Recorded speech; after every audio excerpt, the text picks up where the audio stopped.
¿Dirías que entonces lo que pasa en Internet es que la gente no busca contenido para informarse o para buscar otra opinión, sino para darse la razón a sí mismos constantemente? Hombre, es que es uno de los objetivos también que se busca a través de las propias fórmulas, de los propios algoritmos. Es decir, está muy bien representado de que efectivamente, cuando tú buscas cierta información sobre lo político, suele ser siempre como el mejor ejemplo, ¿no? Tú buscas cierta información sobre cierto referente político y, por supuesto, el algoritmo va a funcionar para seguirte dando información que va por esa vía. De tal manera que llega un momento que parece que la propia realidad que existe, la única que existe, es justamente esa, la que se está mostrando, porque el propio algoritmo te sigue dando más de lo mismo. Esto, en cuanto a tema de información, siempre tiene que haber como un esfuerzo, y de hecho lo hay, es bastante generalizado.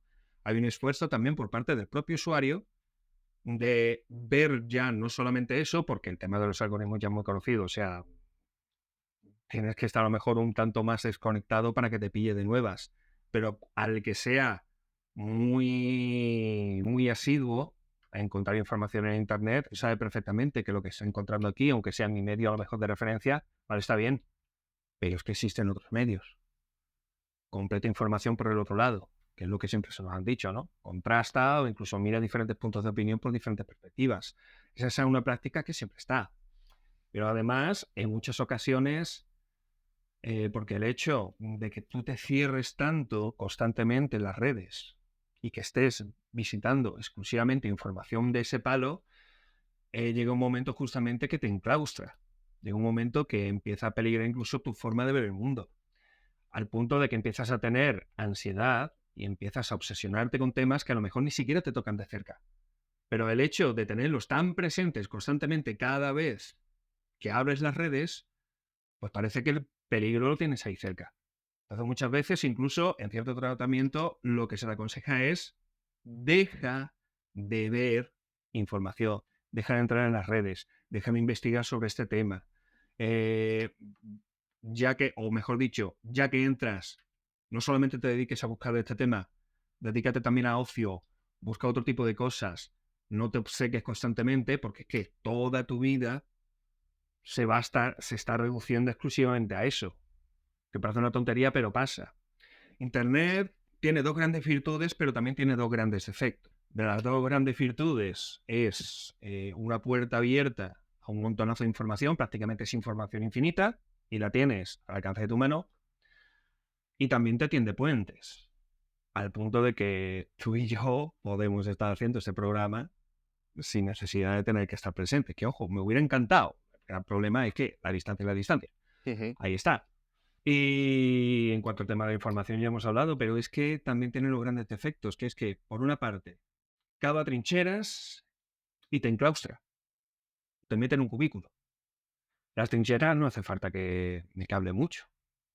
El tema de las trincheras, donde más dividido, digamos, podemos encontrar el mundo es meterte en Twitter a las 5 de la tarde cualquier día. Por desgracia, sí. Y enclaustrarte es justamente lo que estábamos hablando. Te obsesionas, te obcecas, te metes en una comunidad, exclusivamente se habla de ese tema, prácticamente tu vida se convierte en ese tema. ¿Cómo relacionamos el concepto, lo has mencionado antes, ¿no? De que estás todo el rato con un tema, te das la razón constantemente de Internet. ¿Cómo relacionamos este concepto, esta idea, con lo que está pasando en Internet un poco de los temas coaches, por ejemplo, sobre todo el tema de los hombres, ¿no?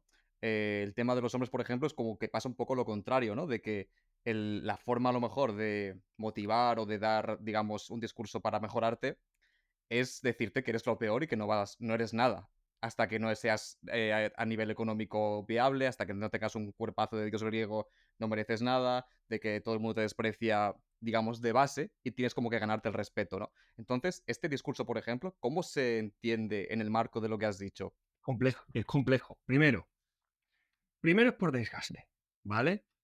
Porque lo que era a lo mejor un mensaje residual que te lo podías encontrar en 4 posts de un par de blogs o que te lo podéis encontrar en varios foros, ahora es generalizado.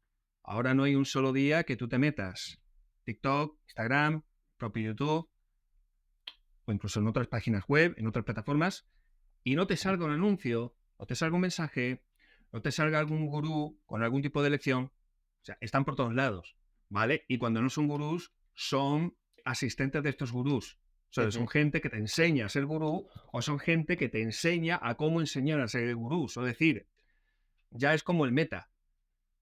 Eso es lo primero, ¿vale? Y ya no solamente nos encontramos con el tema de masculinidad, sino que también nos encontramos con todo, ¿vale? El tema que te dé la gana. Eso sí o sí, pues, vamos a ver, prácticamente de lo que desde que surgió Internet, lo que pasa es que, claro, en los últimos años es cuanto más se ha visto. Yo qué sé, yo te podría mencionar posiblemente de los que empezaron la moda, por decirlo de alguna manera, que fue Tai López, ¿vale? Con sus famosos cursos de cómo alcanzar el éxito a través del conocimiento, ¿vale? Como, yo qué sé, Kevin Davis, Joaquin Clark, Tim Robbins, con sus charlas de motivación emocional, Gran Cardone, es decir, hay muchísimos nombres que en su momento empezaron, se posicionaron y ahora son auténticas celebridades algunos de ellos, ¿vale? Tony Robbins, es una auténtica barbaridad lo que mueve ese hombre. Es una marca personal en sí misma. Pero claro, cuando antes solamente eran 4 o 5, pues eran 4 o 5. Pero es que ya estamos hablando de que hay cientos, Ujú. o miles. Y además todos haciendo exactamente lo mismo. Todos haciendo exactamente lo mismo. Y todos repitiéndote, parece que no, pero todos repitiéndote exactamente los mismos mensajes.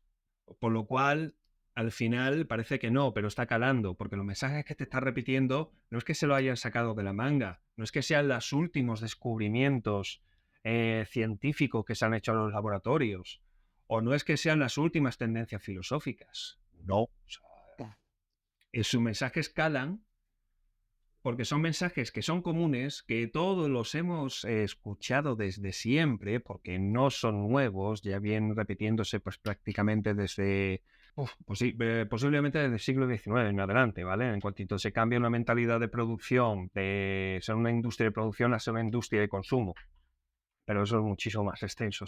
O vamos a, no siquiera nos metemos ahí, pero eso es un auténtico cacao. Pero desde entonces ya se refuerza mucho más lo que es la propia idea del individualismo, de la autosuficiencia, de cambiar el modelo de trabajo, de que es el patrón el que te enseña a trabajar, el que te da las herramientas y prácticamente tú llegas a un sitio que no sabes ni leer y escribir y terminas siendo un encargado porque te están enseñando desde dentro de la empresa a cambiar al espíritu de no, Juan Palomo, yo me lo guiso, yo me lo como. Eres tú el que te tienes que formar, eres tú el que te tienes que nutrir, eres tú el que tiene que estar constantemente evolucionando, eres tú el que tiene que estar mejorando, porque eso es lo que están pidiendo las empresas, porque eso es lo que están pidiendo las compañías.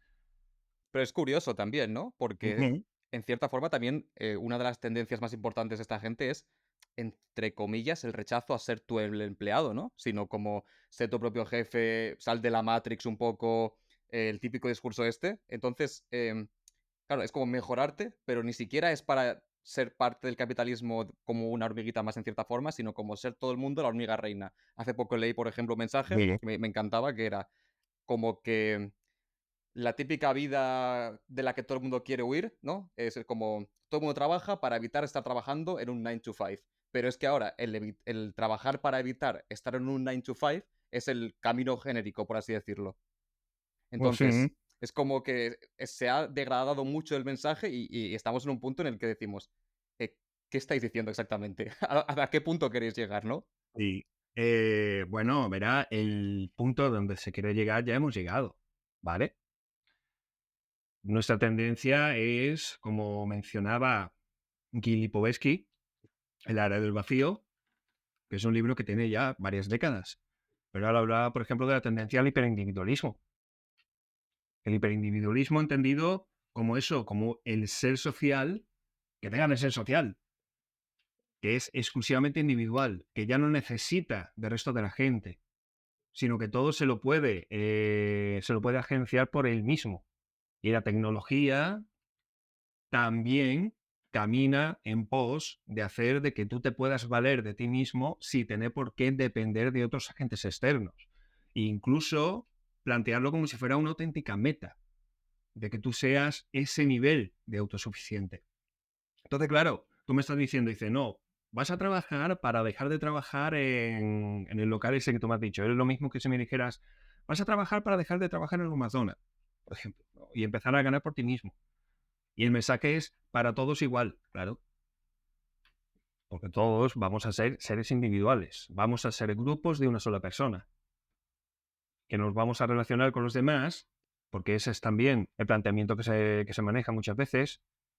Tú te relacionas con el resto de la gente en cuanto estos tienen algo de valor a lo mejor que ofrecerte. Es decir, se reduce todo el apartado de interacciones personales, todo lo que tiene que ver con la propia psique individual, todo lo que tiene que ver con todo el aparato de motivaciones, de realización, de significado vital, del sentido incluso del propio ser humano, de la propia existencia, se reduce a un discurso traducido exclusivamente desde lo económico. Y a ver, yo no digo que, por ejemplo, la disciplina de la economía como una disciplina de las ciencias sociales sea algo despreciable ni nada por el estilo, o que todo lo que tenga que ver con el mundo empresarial y el marketing y todo eso no sea útil y que no se debería utilizar. Pero es que traducirlo todo a un solo lenguaje, que es exclusivamente el económico, sobre todo en campos que no corresponden exclusivamente a la economía, al final lo que hace es terminar denigrando tu propia perspectiva y tu propia percepción de la realidad, que es algo también muy relacionado con justamente con lo que hemos empezado a hablar en la presentación de toda esta charla.